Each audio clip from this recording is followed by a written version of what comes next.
Hello दोस्तों, नमस्कार। आपके अपने यूट्यूब चैनल वाईफाई विनय में आपका स्वागत है और मैं हूं राम सुखसिद्ध। देखिए विद्यार्थियों, हम शुरू कर रहे हैं कक्षा 9 राजस्थान अध्ययन अध्याय 1। अध्याय 1 का नाम है 1857 की क्रांति। ध्यान रखना रीट वाले विद्यार्थी, कक्षा 9, 10, 11, 12 राजस्थान अध्ययन की बुक रट के जाना, रट के जाना। फिर से दोहरा रहा हूँ, 9, 10, 11, 12 राजस्थान अध्ययन की पुस्तक आप पूरी तरह से रट के जाना। पूरी तरह से या बुरी तरह से, कैसे भी करो, रट के जानी है आपको। ठीक है, आज हम शुरू कर रहे हैं। पहला अध्याय है 1857 की क्रांति। धीरे धीरे सारे अध्याय कंप्लीट करेंगे 9th के, उसके बाद में लेके आएंगे 10th क्लास, फिर 11th और 12th। तो हमारे साथ बनी रहेगा। और अगर हाँ आपको वीडियो ये पसंद आता है तो हमारे चैनल को सब्सक्राइब जरूर करना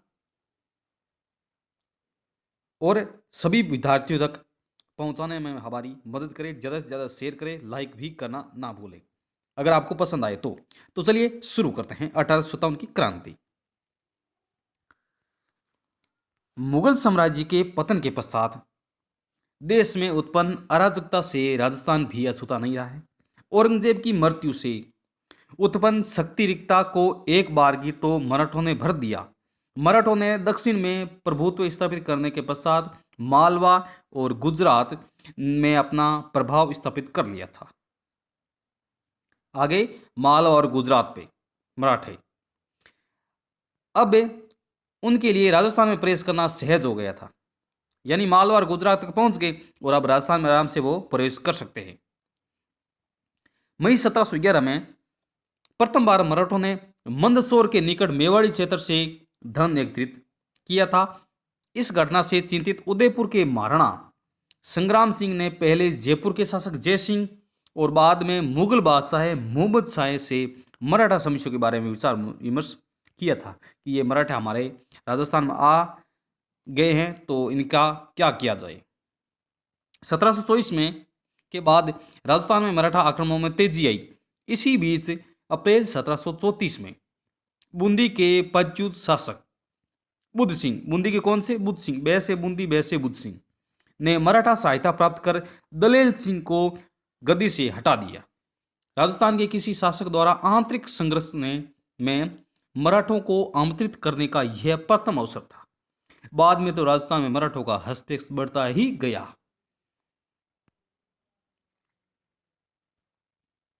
आगे बात करते हैं। 1735 में मालवा पर अधिकार करने के बाद मराठों को राजस्थान पर आक्रमण करने के लिए एक आसान मार्ग मिल गया। देखिए, जो चीज़ समझाने वाली आएगी वो आपको समझाई जाएगी, बाकी नॉर्मल से आपके सामने बस रखी हुई है, आप पढ़ सकते हो, लेकिन मैं पढ़ा रहा हूँ, आप बराबर ध्यान रखना। राजस्थान में मराठे कोटा, मेवाड़, डूंगरपुर, बांसवाड़ा में घुसपैठ कर वहां से धन प्राप्त करने के कुछ समय तक संतुष्ट थे, लेकिन शीघ्र ही वे राजाओं को ही नहीं वरन सेठ साहूकारों को भी लूट लगे। यानी सभी को, किसी को भी नहीं छोड़ा इन्होंने। उन्होंने राजस्थान के नरेशों के आंतरिक मामलों में हस्तक्षेप करना भी प्रारंभ कर दिया। बूंदी, जोधपुर और जयपुर रियासतों में उनका प्रवेश इसी बहाने में हुआ। ठीक है, अब देखिए मुख्य मुख्य बातें मैं बता देता हूं। इस प्रकार केंद्र में उत्पन्न शून्यता के पूर्ति के लिए मराठा राजस्थान में आने लगे। साउ ने पेशवा बाजीराव को राजस्थान से चौथ और सरदेश मुख प्राप्त करने का आदेश दिया। ये कर थे चौथ और सरदेश मुख। 1732 में स्वयं जयसिंह जो मालवा का सूबेदार बना, उसे मराठों ने घेर लिया। जयसिंह ने पराजय स्वीकार की ली और 28 परगनों मराठों को दे दिए। तो ध्यान रखना, 28 परगने दिए हैं। 1761 से 1791 के मध्य राजस्थान में राजपूत शासकों की कमजोरी स्थिति के कारण विभिन्न राज्यों पर मराठों का प्रभुत्व हो गया। राजस्थान में बढ़ते मराठा हस्तक्षेप ने जयसिंह तथा अन्य राजपूत राजाओं की आंखें खोल दी। मराठों से मुक्ति पाने के लिए धन का सहारा लिया गया, पर जब धन लेने के बाद भी मराठों ने मालवा खाली नहीं किया तो पुनः संगठित प्रयास किए जाने लगे। अब देखिए, ये मैं पहले पढ़ चुका हूँ, बस नॉर्मल सी बातें हैं, इसमें कोई यहाँ से कोई अच्छा कंटेंट नहीं बनता और ना ही प्रश्न बनते हैं। ठीक है, मैं सीधे आपको जहाँ से प्रश्न बनता है वहाँ पर ले चलता हूँ। ठीक है ना। तो आप इनको आराम से धीरे धीरे देख लेना।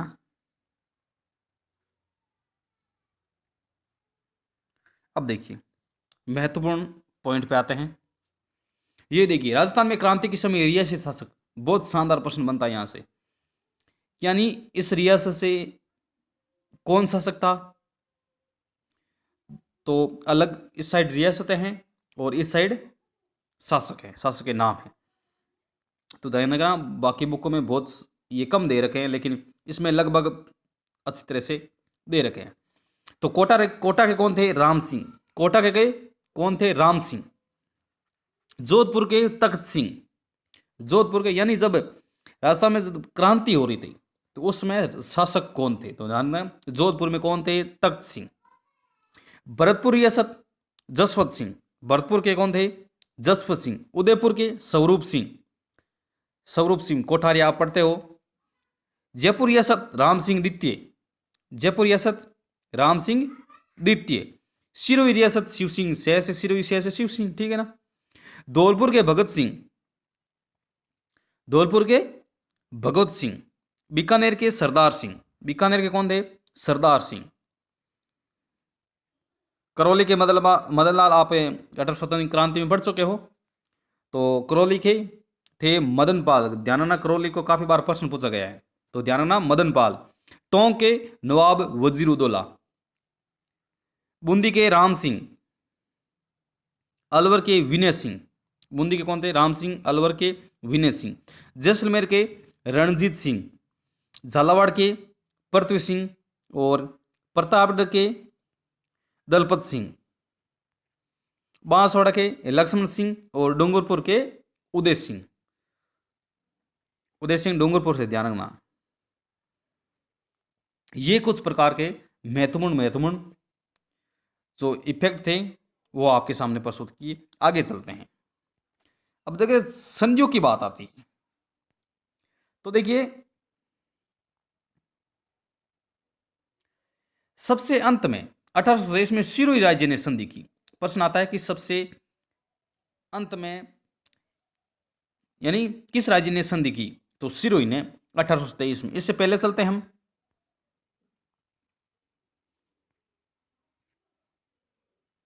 यानी कि 18 में संध्या होनी शुरू हो जाती हैं,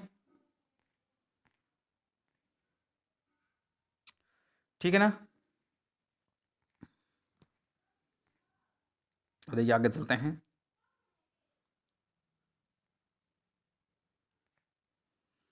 ये देखिए राजस्थान में 1857 की क्रांति के समय ब्रिटिश पॉलिटिकल एजेंट कौन थे? देखिए पहले हमने शासकों की बात की, अब बात करते हैं पॉलिटिकल एजेंट की। कोटा के कौन थे? कोटा के बर्टन। लेकिन ध्यान रखना, कोटा टे आता है और बर्टन में भी टे आता है, मिलान कर लेना, आपका आंसर एकदम राइट होगा। जोधपुर के मेक मोसन, जिनका सिरावा के किले पर लटका दिया था मारकर, वही था ये मोकमसन। भरतपुर के मोरिसन। भरतपुर के मोरिसन। जयपुर के ईडन। उदयपुर के सावर्स और सिरोही के जेडी हॉल। ध्यान रखना सिरोही पूछा जा सकता है। सिरोही के कौन थे? JD hall. यानी हम ट्रिक से याद करें तो हॉल में सिरो बने हो, सीधी सी बात है, हॉल में सिरो बने हो। हॉल यानी जेडी हॉल, सिरो यानी सिरोही, बस सीधी सी बात है, कोई इनको रटना है नहीं आपको, ठीक है ना। अब देखिए सबसे पहले बात करते हैं नसीराबाद में क्रांति, क्योंकि सबसे पहले नसीराबाद में हुई थी, राजस्थान में नसीराबाद में हुई थी। तो वो जो इफेक्ट थे महत्वपूर्ण आपको बता दिए हैं। अब चलते हैं 1 नंबर क्रांति नसीराबाद। चलिए नसीराबाद चलते हैं। अब देखिए यहां से नसीराबाद शुरू होती है राजस्थान की क्रांति। उस समय नसीराबाद में 15वीं और 30वीं बंगाल नेटिव इन्फेंट्री, ध्यान रखना 15वीं और 30वीं। प्रश्न पूछा जाएगा कि नसीराबाद में कौन सी नेटिव इन्फेंट्री थी, तो ध्यान रखना पहले तो होगा 15वीं। अगर आपको ऑप्शन में एक ही दे रखे 15वीं तो 15वीं होगा। सपोज करो 15वीं नहीं दे रखा है, 30वीं, 25वीं, 20वीं, 12वीं ऐसे दे रहेगा तो 30 होगा, ध्यान रखना। ठीक है, 15 और 30 दो नसीरबाद से संबंधित है, ध्यान रखना। तोपखाने की सैनिक टुकड़ी तथा पहली बंबई लाइसेंस के सैनिक विद्यमान थे।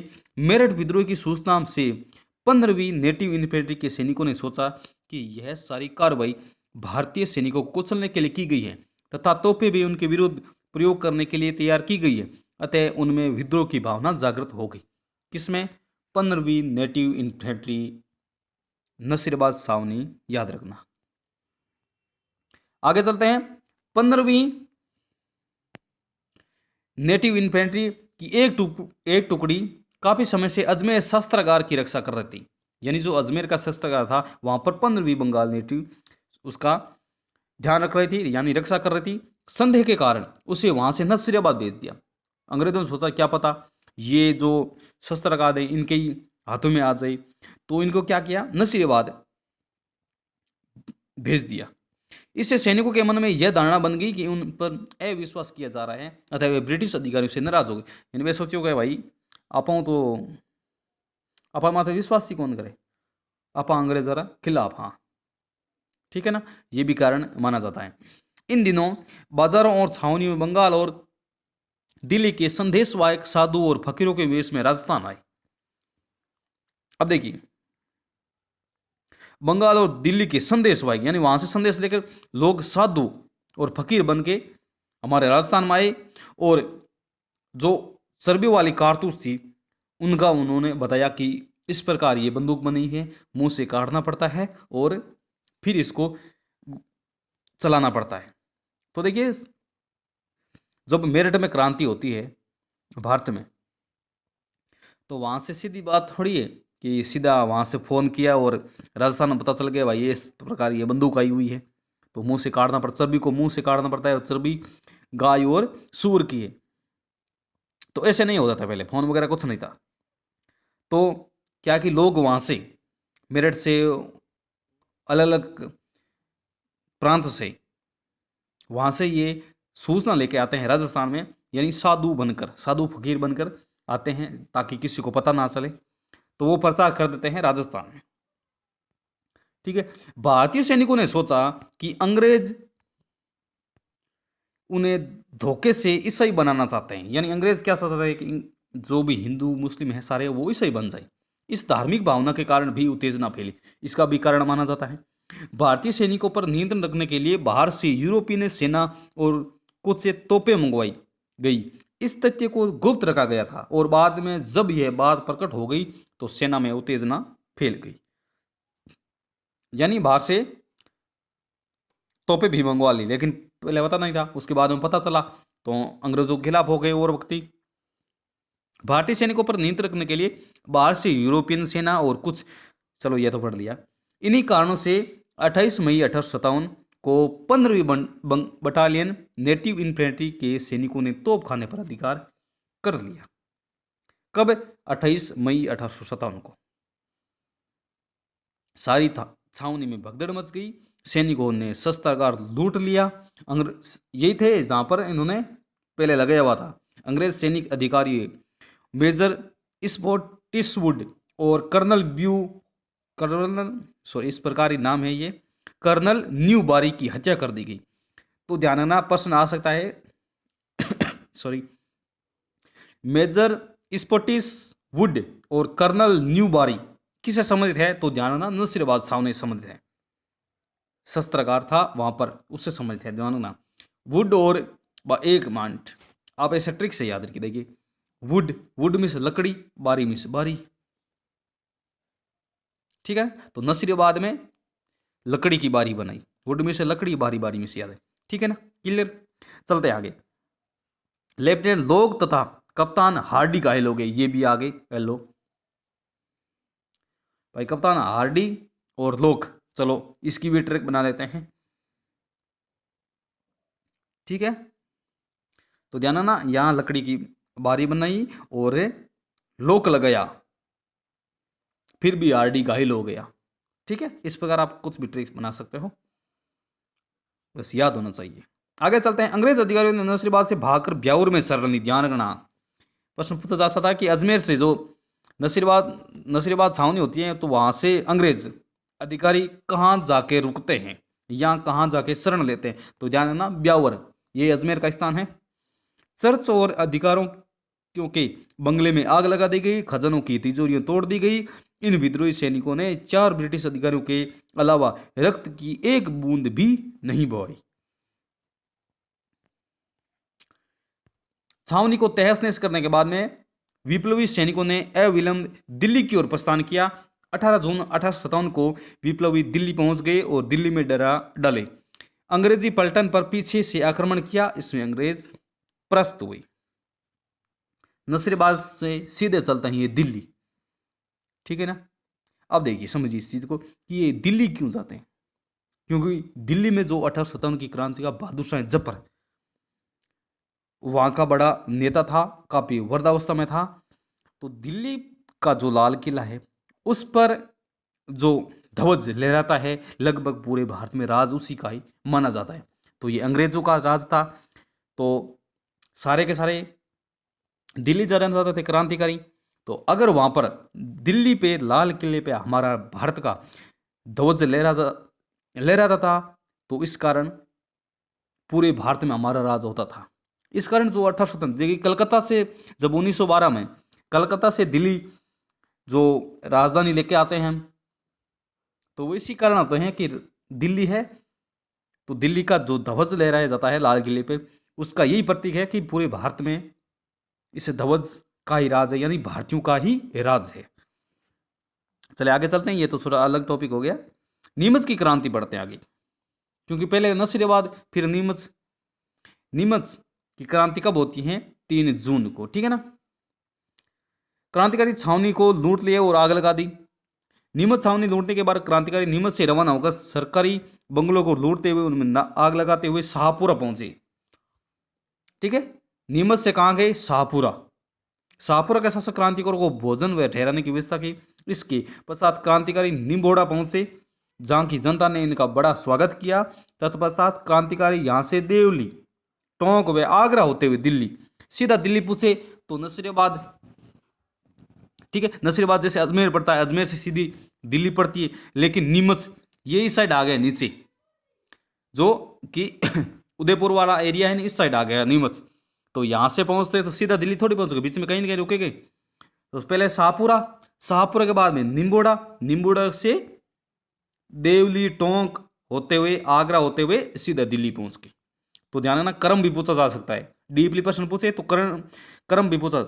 शाहपुरा, शाहपुरा से निम्बोड़ा, देवली, टोंक, आगरा से सीधा का सीधा दिल्ली। चलो दिल्ली पहुंच गए। मार्ग में अनेक स्थानों पर जनता ने क्रांतिकारियों का स्वागत किया और क्रांतिकारियों की संख्या में भी काफी वृद्धि होगी। धीरे धीरे जैसे जैसे क्रांति आगे चलते गई, साथ में लोग मिलते गए और संख्या बढ़ती गई। नीमच से क्रांतिकारी चले जाने के बाद साथ में एजीजी लॉरेंस के निर्देश पर कप्तान सावर्स, जो कि उदयपुर का था, ने कोटा, बूंदी और मेवाड़ की राजकीय फौजों की सहायता से 8 जून 1857 को नीमच पर पुनः अधिकार कर लेते हैं। एरिनपुरा और अहुआ की क्रांति, ये आते हैं जोधपुर के एरिया में, मारवाड़ के एरिया में आते हैं। अंग्रेजों के विरुद्ध विद्रोह का झंडा उठाने और उनकी सत्ता को चुनौती देने का काम मारवाड़ के जागीरदारों ने किया।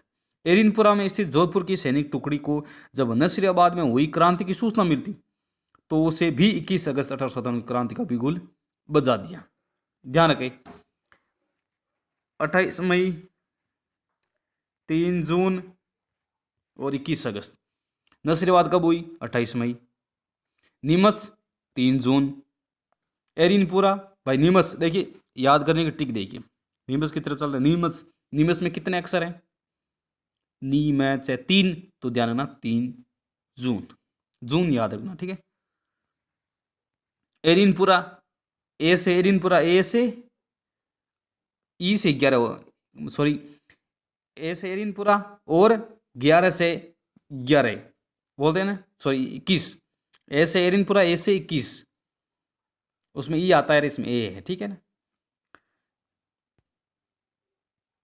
और ए एक या बोलो या ए बोलो, ए से एरिनपुरा हो जाएगा, ए से अगस्त हो जाएगा, तो 21 अगस्त। ध्यान रखना 28 मई, 3 जून और 21 अगस्त। यहाँ पर क्रांति हो जाती है। क्रांति का जो बिजुल बज जाता है एरिनपुरा में 21 अगस्त को। क्रांतिकारियों ने एरिनपुरा स्टेशन को लूटा और मारवाड़ के रास्ते दिल्ली की ओर रवाना हो गए। जब क्रांतिकारी पाली पहुंचे, सीधे सीधे दिल्ली नहीं जाते, बीच में आते हैं पाली। पाली पहुंच गए तो अहुआ पाली जिले के स्थित गांव है कि ठाकुर कुशाल सिंह ने अपनी सेना सेवा में लगा दी। उन्हें अपनी सेवा में ले लिया। अहुआ का ठाकुर मारवाड़ का शक्तिशाली सामंत था। वह अंग्रेजों व जोधपुर के महाराजा दोनों का विरोधी था। ऐसा कहा जाता है कि मेवाड़ और मारवाड़ के अनेक सामंत अपनी सेनाएं लेकर कुशाल सिंह की सहायता के लिए अहुआ पहुंचे। भाई काफी सारे जो सामंत थे वो अपनी सेना लेकर आ गए अहुआ के कुशाल सिंह के पास, और वहां से कुशाल सिंह पूरी फौज बनाता है और फिर दिल्ली की ओर प्रस्थान करता है। जोधपुर के महाराजा ने सिंघवी कुशल राज के नेतृत्व में एक फौज अंग्रेजों का दमन करने हेतु अहुआ भेजी। 8 सितंबर 1857 को अहुआ के ठाकुर व क्रांतिकारियों की संयुक्त सेना ने जोधपुर की राजकीय फौज को परास्त कर दिया। इस संघर्ष में किलेदार अनार सिंह मारा गया और तथा सिंघवी कुशल राज जान बचाकर वहां से भाग खड़ा हुआ। तो अनार सिंह यहां मारा गया, ध्यान रखना। जोधपुर फौज की तोपें व बहुत सारी युद्ध सामग्री क्रांतिकारियों के हाथ लग गई। इस घटना से कुछ समय पश्चात एजीजे लॉरेंस एक सेना लेकर समय आया।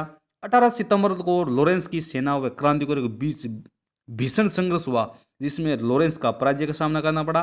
ब्रिटिश फौज को परास्त करने के बाद क्रांतिकारी दिल्ली की ओर कूच कर गए। अब देखिए 8 सितंबर को युद्ध होता है और उसके बाद में युद्ध होता है 18 सितंबर को,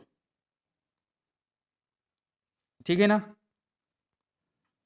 अब देखिए ये जो 18 सितंबर का युद्ध होता है इसको बोलते हैं सेलावास का युद्ध, ठीक है ना। बोल सकते हैं काले गोरे का युद्ध, एक साइड काले थे एक साइड गोरे थे, ठीक है ना। और ये तो 8 सितंबर वाला ये अहुआ वाला था,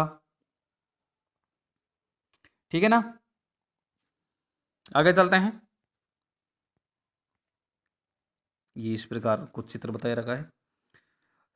जॉर्ज लॉरेंस अहुआ की पराजय को भूला नहीं था। यहां से जब लॉरेंस हार गया तो इस हार को ये भूला नहीं।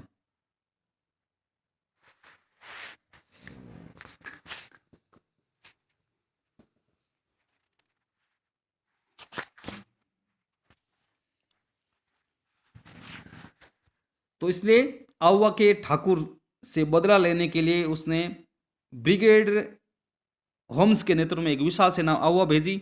20 जनवरी 1858 को ब्रिगेडियर होम्स ने अहुआ पर आक्रमण किया।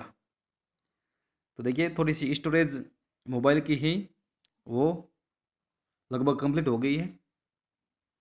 तो आज हम इतना ही पढ़ेंगे, उसके बाद में अगला चैप्टर पढ़ेंगे, सॉरी अगला चैप्टर क्या अगला पॉइंट पढ़ेंगे मेवाड़ में क्रांति की गूंज, ठीक है। ये इस प्रकार है, थोड़ा सा ज़्यादा नहीं है, कोटा वाली, ठीक है ना।